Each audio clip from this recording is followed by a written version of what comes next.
까지입니다. 우리 한 절씩 교독하도록 하겠습니다. 예수께서 안식일에 한 회당에서 가르치실 때에 18해 동안이나 귀신 들려 앓으며 꼬부라져 조금도 펴지 못하는 한 여자가 있더라. 예수께서 보시고 불러 이르시되 여자여 네가 내 병에서 놓였다 하시고 안수하시니 여자가 곧 펴고 하나님께 영광을 돌리는지라. 회당장이 예수께서 안식일에 병 고치시는 것을 분내어 무리에게 이르되 일할 날이 엿새가 있으니 그동안에 와서 고침을 받을 것이요 안식일에는 하지 말 것이니라 하거늘 주께서 대답하여 이르시되 외식하는 자들아 너희가 각각 안식일에 자기의 소나 나귀를 외양간에서 풀어내어 이끌고 가서 물을 먹이지 아니하느냐. 그러면 18해 동안 사탄에게 매임받은 이 아브라함의 딸을 안식일에 이 매임에서 푸는 것이 합당하지 아니하냐. 예수께서 이 말씀을 하심에 모든 반대하는 자들은 부끄러워하고 온 무리는 그가 하시는 모든 영광스러운 일을 기뻐하니라. 아멘. 오늘 이 본문 말씀을 통해서 당신은 어디에 서 있습니까? 라는 제목으로 한번 말씀을 나눠보려고 합니다. 예전에 이런 공익 광고가 있었던 것 같아요. 명품으로 온몸을 휘두른 어머니와 그 사랑하는 딸이 신호등에 딱 서가 있습니다. 그런데 카메라가 반대편을 비추는데요. 한쪽 기태에서 많은 사람들이 왕래를 하니까 노숙인이 거기에서 구걸을 하는 모습을 보여줍니다. 그리고 그 카메라는 다시 명품을 입은 그 엄마와 모녀를, 그 딸을 비추고 있어요. 그 모녀의 대화가 흘러나옵니다. 얘야, 너는 정말 공부 열심히 해야 돼. 정말 열심히 해서 너는 훌륭한 사람이 되어야 돼. 너가 노력하지 않으면 비록 아빠 엄마가 부유해도 너는 저렇게 살 수밖에 없어. 너 정말 열심히 해야 된다. 저렇게 살지 않기 위해서 정말 열심히 공부하고 해야 돼. 그리고 그 아이의 손을 붙들고 비스듬하게 지나갑니다. 그 구울한 노숙인과 거리를 떼었어. 그리고 신호가 한번 바뀌고 다음 신호가 또 옵니다. 올 때 그보다는 화려하진 않지만 말끔하게 입은 또 모녀가 신호등에 서 있는 것을 비춰줍니다. 그리고 그들의 대화가 들려지는데요. 동일하게 이야기합니다. 얘야, 저기 보이는 사람 보이지? 너도 정말 열심히 공부해야 돼. 그리고 열심히 살아야 된다.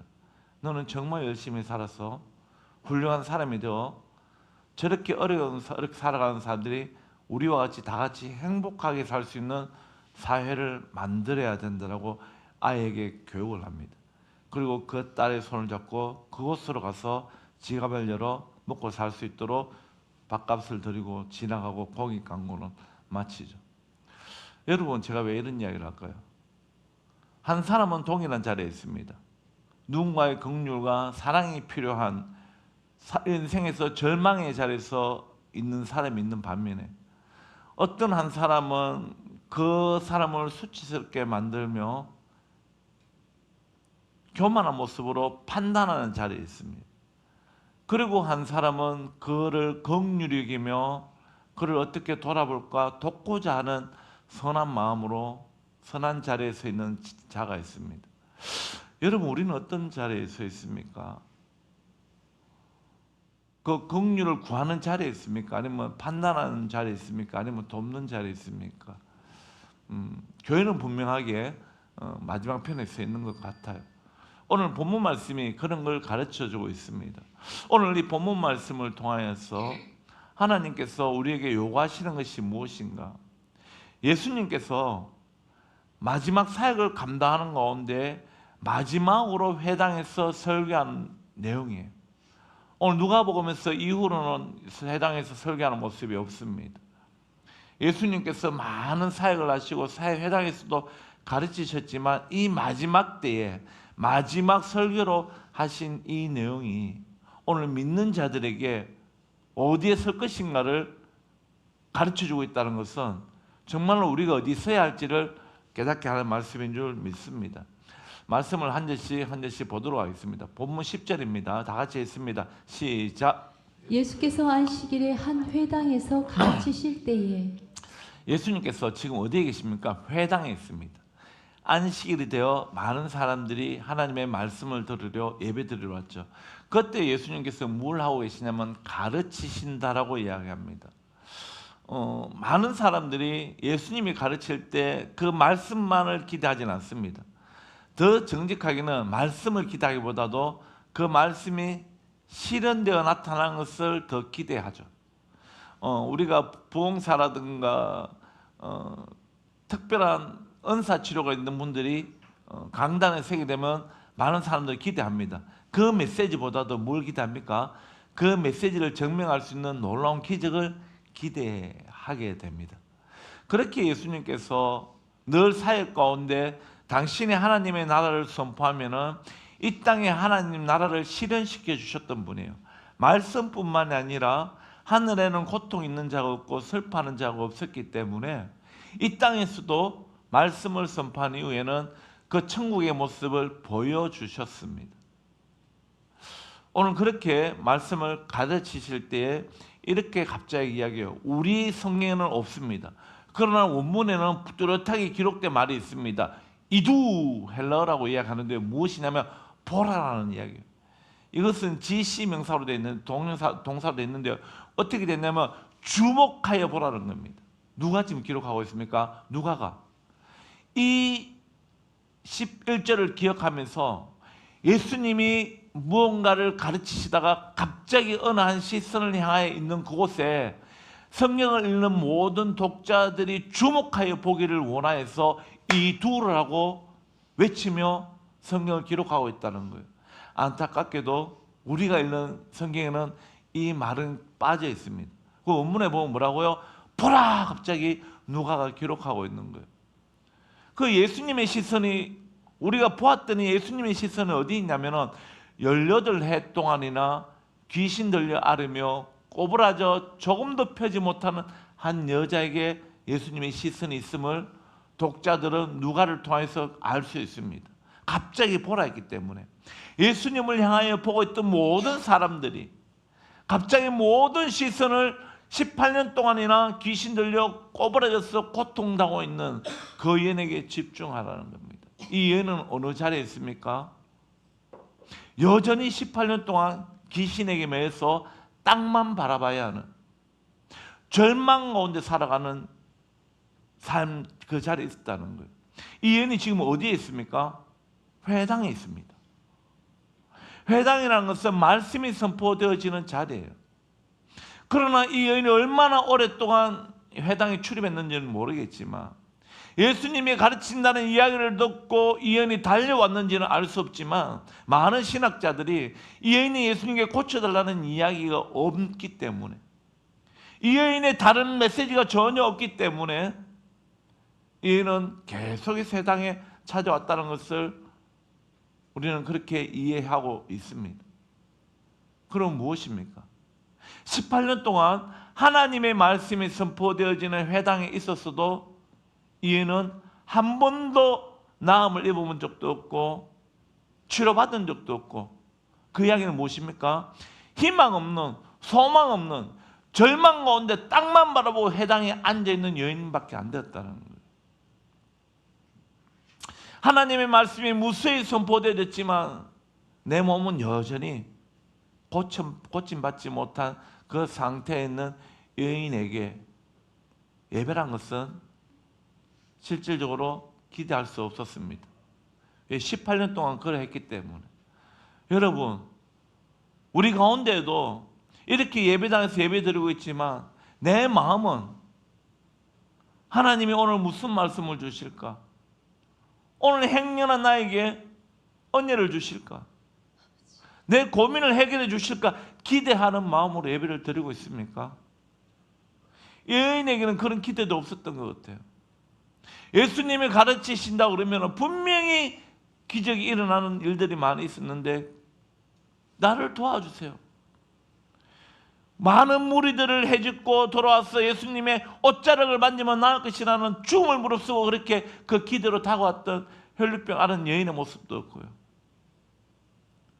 나병을 앓아서 사람들 앞에 나올 수 없지만 그것도 해집고 와서 예수님 무릎 앞에 앉아서 당신의 뜻이 이루어지길 원합니다라고 고백했던 긍휼을 구하는 모습도 없고요. 지난주에 있었던 눈먼 장인들,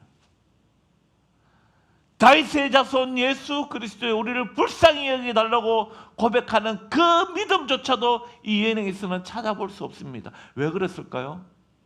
18년 동안 예배성의 해외당에서 말씀을 들었지만 한 번도 자기를 긍휼히 여기주는 자도 없었고 그 말씀의 능력이 자기에게 부어지지 않았기 때문입니다. 오늘 우리 마음 가운데 그렇게 되지 않기를 원합니다. 기대하는 마음이 있기를 원합니다. 지금 누가 있습니까? 예수님이 가르치고 계시잖아요.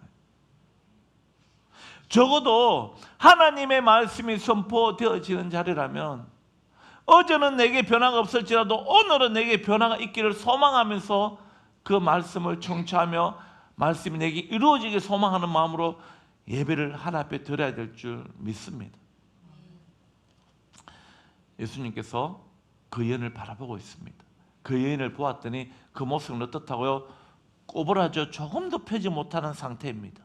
누가 봐도 그 사람의 시선은 땅만 보고 있습니다.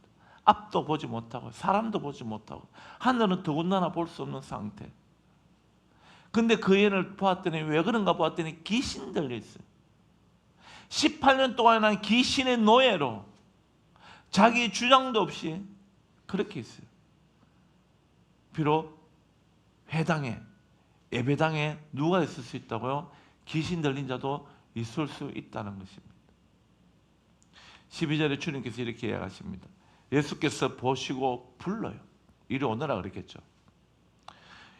그리고 예수님이 말씀하십니다. 내가 너에게 뭘 해줄 거라고 묻지도 않아요. 그냥 대뜸 이렇게 이야기합니다. 여자여, 네가 내 병에서 놓였다 이렇게 선포하십니다.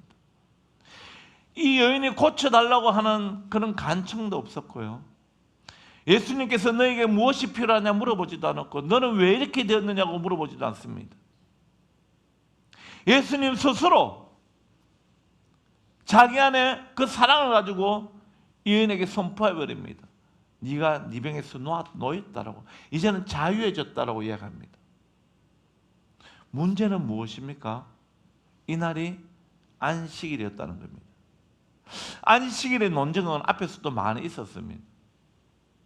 근데 누가가 이 마지막 사역에서 이 안식일의 논쟁거리를 또다시 가져온 이유는 안식일보다도 우리가 뭘 가지길 원하는가, 어느 자리에 서길 원하는가를 누가는 예수님의 마음을 통해서 깨닫게 하기 위하여 기록된 것 같습니다. 오늘 이 은혜가 저와 여러분들이 있기를 원합니다. 나는 은혜를 사모하지 않았지만 여전히 늘 교회 왔지만 한 번도 변화되지 않는 것. 수없이 수련회 찾아가 봤지만 남들은 은혜 받아도 나에게는 아무것도 일어나지 않는 절망적인 그 경험밖에 내게 없었지만 사울에게 찾아오셨던 예수님처럼 갑작스럽게 나를 바라보시며 여자여 네가 네 병에서 놓였다는 그 말씀이 오늘 우리 각자에게 있어지길 축복합니다. 또 소망하길 원합니다. 하나님 내게 찾아와 주시옵소서. 18년 동안은 귀신에 매여 있어서 예배드렸지만 한 번도 나를 주목하는 자가 없었는데 오늘 예수님이 나를 주목하여 주셨네요. 예수님 나에게도 주목하여 달라고 그 마음으로 예배에 있기를 원합니다. 예수님이 12절 13절은 같은 행동을 했을 것 같아요. 12절에 그 말씀하실 때 이런 행동하셨던 것 같아요. 안수하시니 어떻게요? 안수하시면서 이야기하겠죠. 네가 나음을 입었다라고 이야기하셨겠죠. 그 안수가 끝나면 어떻습니까? 여자가 곧 펴고 즉시 꼬부라졌던 명이 펴입니다. 이야기를 보시면 귀신이 쫓겨났다는 이야기. 예수님께서 그 귀신을 쫓아내지도 않았어요. 그냥 선포하셨습니다. 전지전능하신 예수님께서 너가 펴졌다라고 이야기합니다. 나음을 입었다라고 이야기합니다. 그 여인은 그 말씀이 선포되어질 때 믿음으로 받았을 것이고 그 몸이 반응합니다. 하나님의 말씀이 선포되어질 때 내게 선포되어지라고 받았더니 몸이 펴집니다. 여러분 저도 깁스해봐서 아는데요. 한다면 깁스하고 가면 안 펴져요. 이게요. 아파서 2개월 깁스하고 나면 피는데도 한 2개월 걸립니다. 제가 작년 여기 다리 인대 끊어져 가지고 깁스를 한 달 반도 옳게 안 했어요. 아파가지고 하도 아파가 풀었다 뜯었다 풀었다 뜯었다 그런 깁스를 해서 하고 난 다음에도 완전히 펴지는데 6개월 걸렸습니다. 18년 동안 몸이 꼬부러져 있었는데요.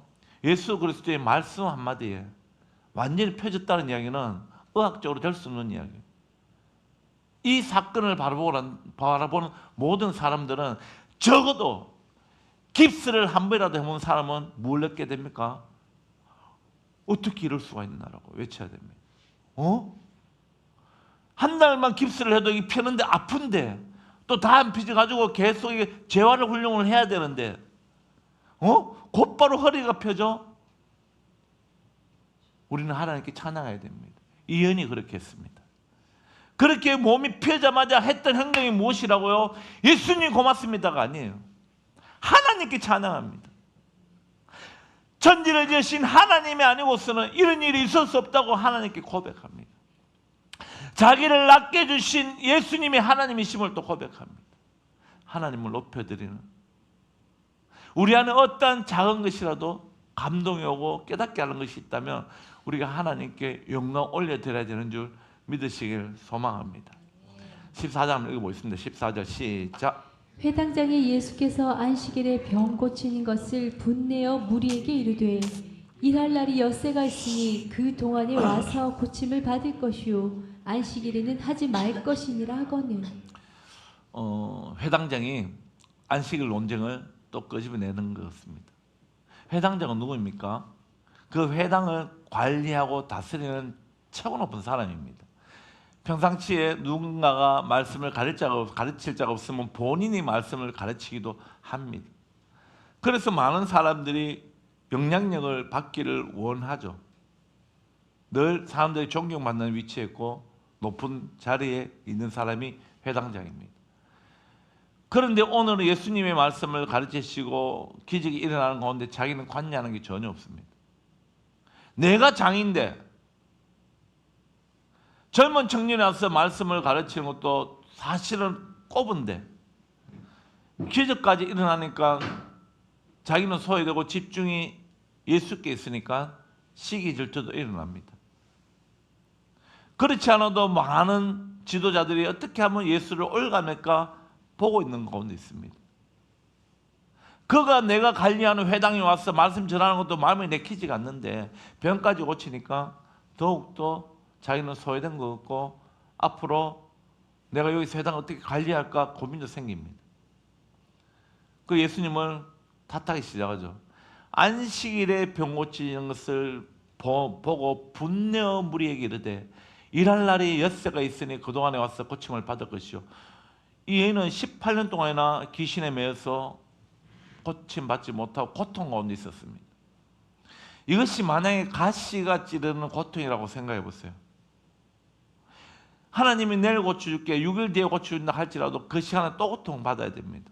이 여인에게는 한시라도 매인 것에서 풀어지는 게 자유하는 것입니다. 여러분 안식일의 의미가 무엇인가요? 하나님께서 열심히 6일 동안 창조하시고 7일째 우리를 위해서 쉬어주셨습니다. 그 이야기는 무엇이냐면 우리는 열심히 일을 해야 먹고 사는 존재가 되었습니다. 죄로 말미암아. 열심히 일하고 6일 7일째 되는 날 무엇이라고요? 하나님의 말씀을 먹고 하나님을 바라보며 쉼을 허락하셨습니다. 무엇을요? 쉼을. 그게 안식이에요. 그리고 400년 동안이나 애굽에서 종살이하던 자들이 하나님의 구출하에서 그날에 내가 너희를 구원하여 놓으라고 기억하라고 안식하라고 안식일을 지키라 하셨습니다. 두 가지 의미가 있었습니다. 무엇이라고요? 열심히 수고한 너희는 쉬어야 된다. 그리고 너희를 구원한 나를 기억하며 쉬라고 안식일을 허락하셨습니다. 안식일은 무엇이라고요? 묶인 것에서부터 자유케 되는 것입니다. 매인 것에서 자유케 되는 것입니다. 이것이 진정한 의미의 안식이에요. 예수님이 하신 일은 무엇이라고요? 진정한 안식을 그 여인에게 준 것이에요. 어떻게 해요? 18년 동안 귀신에게 묶여 있는 것을 영육이 자유케 해주신 참 안식을 예수님이 허락하셨다고. 그런데도 이 회당장은 소외된 마음과 이 주일날 자기들이 지키고 있는 안식일날 지키고 있는 그 규례에 어긋난다고 해서 예수님을 탓하고 있다는 것입니다. 여러분, 우리에게는 그런 모습이 없습니까? 교회 안에서 남의 허물을 바라보고 판단하고 정죄하기만 바쁜 거예요. 누군가가 아파서 눈물 흘려 기도하면은 정말 하나님 만나서 저렇게 부르짖고 울면서 기도하는구나. 왜 내게는 하나님 앞에 그렇게 애통하는 마음이 없나? 회개하면 같이 기도해야 되는데 탓만 하는 거예요. 우리 사모가 예전에 어떤 교회에서 막 울면서 기도하니까 그 다른 목사님 가도요, 뭐 집에 안 좋은 일 있어요. 왜 하나님 앞에 눈물로 기도하는지 모르는 거예요. 교회를 위해서 기도하고 있는데, 교회를 위해서 눈물로 기도하고 있는데 집에 안 좋은 일 있냐고 이렇게 물어보는 거예요. 예수님 이렇게 말씀하시면 읽어보겠습니다. 시작. 주께서 대답하여 이르시되 외식하는 자들아 너희가 각각 안식일에 자기의 소나 나귀를 외양간에서 풀어내어 이끌고 가서 물을 먹이지 아니하느냐. 예수님은 그 외식하는 그 회당장을 꾸짖습니다. 야, 너는 참되게 예배하는 자가 아니야. 너는 말씀을 지킨다고 하고 율법을 지킨다고 하지. 그러나 너는 겉과 속이 다른 자라고 이야기합니다. 그러면서 모든 사람이 이해할 수 있는 이야기를 하죠. 그런 네가 안식일을 지킨다고 이야기하는 네가 키우는 동물도 외양간에서 풀어내어 이끌고 물을 먹이지 않느냐.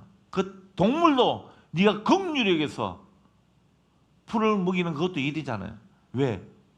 유대인들은 주일날 안식일날 회당령 올 때도 세발 이슬 걸으면은 노동이다 해서 쉬었다고요. 세발 걷고 난 다음에 뭐 했다고요? 쉬었다고요. 쉼을 허락했다고요. 근데 자기가 키우는 동물도 먹이기 위해서 온갖 일을 다 하면서 18년 동안 귀신에게 매인 자를 자유케 해주는 쉼을, 안식을 주셨는데 그것을 안식일 규례에 어긋났다고 꾸짖는 그 회당장에게 너는 겉과 속이 다른 자다. 너는 남들 앞에서는 안식일을 지킨다고 하지만 정작 너 또한 너 집에서 동물 밥 먹이는 일을 하지 않았느냐. 그럼 너도 안식일을 어기지 않느냐라고 그렇게 이야기를 합니다. 그러면서 오늘 내가 한 것, 이것이 그냥 한 것이 아니라 하나님의 영광이 나타난다는 거예요.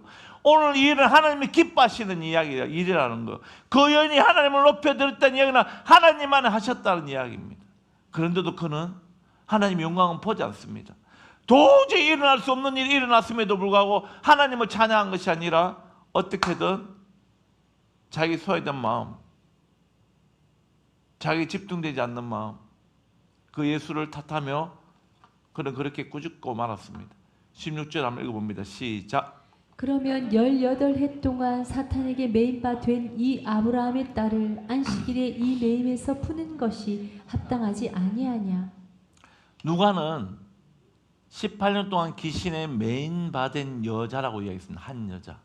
근데 예수님은 그를 어떻게 부릅니까? 아브라함의 딸이라고 이야기해요. 병자라고 이야기하지 않는다고요. 아브라함의 딸이라는 이야기가 무엇이냐면은 그가 지금까지 어떤 모습에 있었던지 그는 하나님의 사랑하는 딸임을 이야기합니다. 이야기가 무엇이라고요? 너와 같은 선상에 있는 하나님의 가족이라는 것을 이야기해요. 그러면서 그 여인의 존엄성을 회복시켜줍니다. 그리고 안식일의 의미를 이야기합니다. 안식일은 매임에서 푸는 것이라고 이야기해요. 이것이 진정한 쉼이라는 것입니다. 그렇게 예수님께서 참 안식일에 대한 의미와 고통받고 살았던 귀신의 종로를 하며 살았던 그 여인도 하나님의 딸이라고, 하나님이 사랑하는 백성이라고 존엄성을 회복시켜 주셨을 때 이런 반응이 일어납니다. 예수께서 이 말씀을 하실 때 모든 반대하는 자들은 부끄러워했다고 이야기합니다. 온 무리는 그가 하시는 모든 영광스러운 일을 또 기뻐했다고 합니다. 그 회당장과 같은 뜻을 가지고 있었던 외식하는 자들은 부끄럽고 수치스러웠지만 왜? 자기들은 떳떳하다고 했는데 예수님 말씀 들어보니까 일리가 있잖아요. 우리가 안식일을 먼저 범했던 자들이나 그래 수치스러운 거예요. 하나님의 영광을 기뻐하지 못했던 것은 수치스러운 거예요. 그런데 그 일들을 바라보며 예수님의 말씀이 실상되어 나타났을 때 하나님께 기뻐했던 자들은 그 말씀 가운데 더욱 기뻐했다는 것입니다. 여러분, 오늘 이 사건을 통해서 우리는 한 5자리, 4자리 정도가 있습니다. 고통과 절망의 자리, 18년 동안 허리가 굽어서 땅만 바라보고 살았던 절망의 순간에 있었던 그 여인이 있습니다. 강산이 두 번 변할 긴 시간 동안 그녀의 시선은 늘 땅바닥만을 함께 있었습니다. 하늘을 볼 수도, 사람의 얼굴을 똑바로 쳐다볼 수도 없는 비정한 자리에 있습니다. 혹시 우리도 무거운 인생의 짐, 과거의 상처, 해결되지 않는 문제 때문에 마음이 굳어버려 아직도 그 문제만 바라보고 있는 자가 없습니까? 그러나 기도하십시오. 예수님이 보고 계시다는 겁니다.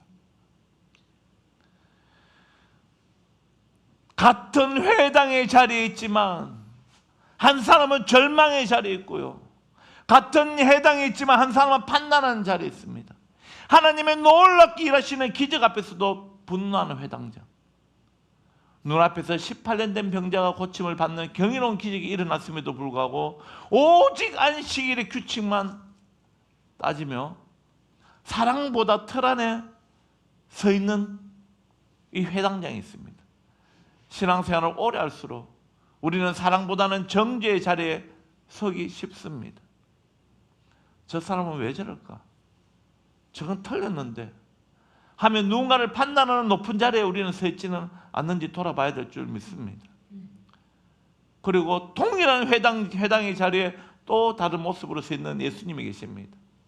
아파하는 영혼 곁에 서셔서 그들을 긍휼히 여기시며 그의 잃어버렸던 인간의 존엄성을 회복시켜 주시는 그 사랑으로 여자여 네가 병에서 노였다라고 선포하시는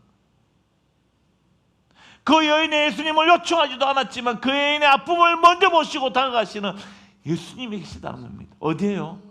회당에. 같은 공간이지만 서 있는 모습들은 너무나 달랐습니다.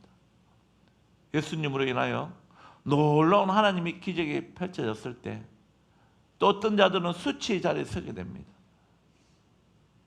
예수님의 꾸짖음 앞에 회당장과 그를 동자던 자들은 부끄러워했습니다. 안식일 법을 지킨다고 자부했지만 정작 법의 핵심인 생명 사랑을 잃어버렸기 때문에 종교적인 우월감만 가지고 있고 그것이 결국 자기 수치로 돌아갈 수밖에 없는 그런 자리에 있습니다. 그러나 반면에 하나님의 은혜를 사모하고 선포되었던 말씀들이 실상되어 내게 이루어지길 소망했던 자들은 하나님의 놀랍도록 일하시는 그 광경 속에서 하나님을 찬양하며 같이 축제하며 지냈던 자들이 있습니다. 당신은 지금 누구와 같습니까? 내가 세운 기준과 고집이 앞서서 부끄러움을 당할 회당장의 자리에 있습니까? 아니면 옆에 지체의 은혜 받는 모습과 회복되는 모습을 보며 같이 하나님이 하셨느라고 찬양하며 나에게도 그런 은혜가 있기를 소망하며 은혜의 자리에 있습니까? 저는 한 가지 이야기를 하려고 합니다. 1517년에 가톨릭 교회의 부패로 말미암아 마틴 루터는 195개의 반박문을 가지고 선포합니다. 그리고 교회가 어떻게 걸어가야 할지를 책을 써냅니다. 그랬더니 부패한 가톨릭은 이 마틴 루터가 좋게 보이지 않죠. 그래서 마틴 루터가 기록했던 반박문을 철회하고 그가 썼던 모든 저서들을 철회하기를 원합니다. 그래서 1521년에 보름새 국회를 열어서 청문회를 합니다. 마틴 루터를 세워놓고요, 네가 했던 방만문도 잘못됐다고 철회하고 네가 썼던 책들도 모두 헬스에서 불태워버리고 철회해라. 그러면 살려주겠다고 이야기합니다. 그렇지 않으면 너는 오늘 죽는다고 이야기할 때 마틴 루터가 그날 대답하지 않고 하루만 더 기회 달라고 이야기합니다. 그때 가톨릭 모든 신부들과 주교들은 그렇지, 죽음 앞에 강건한 자가 없다, 내일 되면 바뀔 것이라고 생각했겠죠. 마틴 루터는 그날 자기 자리에 돌아와서 밤새도록 울면서 기도합니다. 하나님, 용기 달라고. 하나님, 나에게 용기 주십시오라고 기도합니다. 그리고 그 다음날 그 보름새 국회 자리에 있습니다. 그래 이렇게 고백합니다. 내 양심은 하나님의 말씀에 사로잡혀 있습니다. 나는 아무것도 철회할 수 없으며 하지도 않겠습니다. 내가 여기 서 있나이다. 하나님, 나를 도와주소서라고 그는 그렇게 고백하게 됩니다. 루트의 그 고백으로 말미암아 역사를 흘러간 이 시점에서 많은 사람들이 그 가톨릭을 바라보는 자들에게는 수치가 돌아갔고요. 루트의 그 고백으로 말미암아 우리는 진정한 말씀의 은혜를 누리게 됐다는 것입니다. 말씀을 마무리하도록 하겠습니다. 이제 당신은 어디에 서 있으시겠습니까? 하나의 율법과 내가 가진 그 잣대로 남을 판단하고 정죄하는 자리에 서시겠습니까? 아니면 하나님의 은혜를 바라보며 하나님의 말씀이 내게 성취되기를 소망하며 그 자리에 서기를 원하십니까? 아직도 문제만 바라보는 절망의 자리에 있습니까? 여전히 사랑으로 감싸는 자가 아니라 정죄하면 판단하는 자리에 있습니까? 나의 연약함을 주님께 맡기고 타인의 아픔을 긍휼히 여기는 주님의 사랑 안에 서 있는 저와 여러분들이 되셔서 지금까지는 아무 변화 없었지만 이제는 내가 하나님의 은혜를 누릴 것이라고 소망하며 변화를 기대하며 예배드리는 저와 여러분들이 되시기를 축원드립니다. 하나님은 우리를 변화시키시기 위하여 땅도 변화시키려고 준비합니다. 비를 준비하십니다. 이 상한 심령이 변화되길 소망하며 성령의 단비가 우리에게 부어지길 소망하며 찬양으로 고백하며 나아가겠습니다.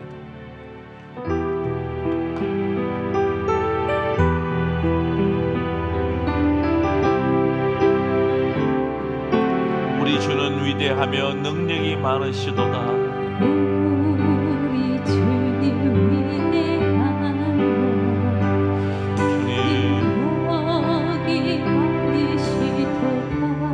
그의 지혜는 무궁합니다. 하나님 인자하심은 영원하십니다. 하나님은 상한 자를 고쳐주십니다. 우리의 상처를 싸매어 주십니다. 하나님은 별들의 수를 세시는 분이십니다. 그 많은 별들에게 이름을 붙이시는 분이십니다. 하나님은 일하십니다. 그가 구름으로 하늘을 덮으시며 땅을 위하여 비 준비하십니다. 다같이 나 찬양합니다. 예루살렘아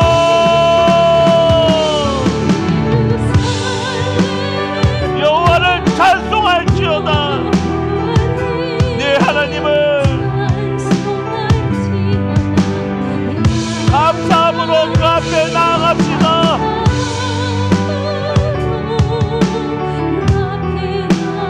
주님께 앞에 경배합시다. 예루살렘아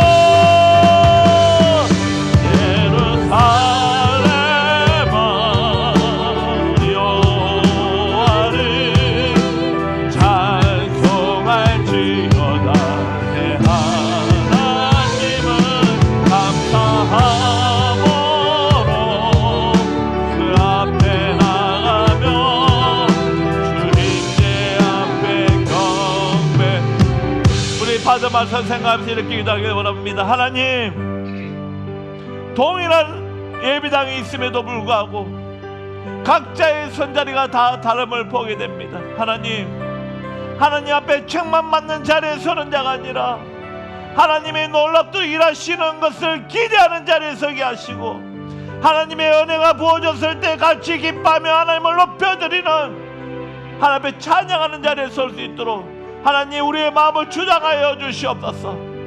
이 예배를 받으시는 그 하나님의 사랑 안에 거하여 하나님의 마음을 가질 수 있는 우리 되길 원하오니 인도하여 달라고. 이 시간 우리 다같이 주여 한번 외치고 기도드리겠습니다. 주여. 하나님 같은 교회에 섬기면서 왜 나를 판단하고 정죄하는 자리에 있는지, 왜 잣대를 내 기준에 맞췄는지 하나님 용서하여 주시옵소서. 이 약한 자를 하나님 회개하여 용서하여 주시고 놀랍도록 일하시는 하나님의 사랑을 바라보며 나도 그 은혜를 사모하는 자리에 있기를 원하니 역사하여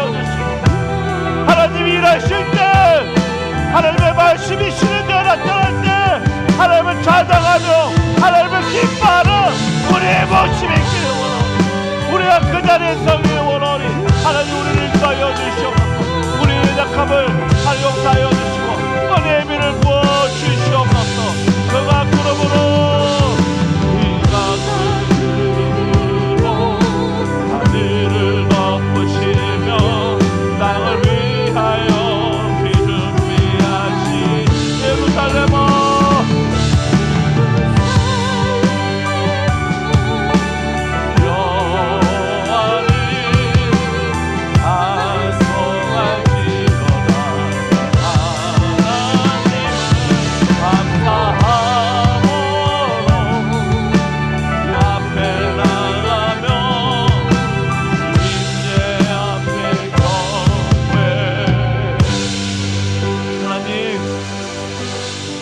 같은 공간에 있지만 우리 영적인 자리는 달랐음을 고백합니다. 내 안에 있는 잣대로 같이 예배드리는 자들을 판단하고 정죄하는 자리에 서지 않게 하시고 그들의 아픔과 그들의 연약함을 보고 기도하는 자리에 서며 하나님의 사랑을 같이 기대하며 언예를 기대하며 하나님 일하실 때 찬양하는 자리에 설 수 있는 진정한 예배자가 될 수 있도록 우리 한숨한 것들을 인도하여 주시옵소서. 지금은 우리 주 예수 그리스도의 크신 은혜와 성부 하나님의 한량없는 사랑과 성령 하나님의 가마감동 교통 충만 위로하심이 이제는 하나님이 기뻐하시는 자리에 서기로 결단하는 모든 영들의 머리 위에와 그들의 가정과 한숨한 교회와 사역지 위에 이제로부터 영원토록 함께 있을지어다. 아멘.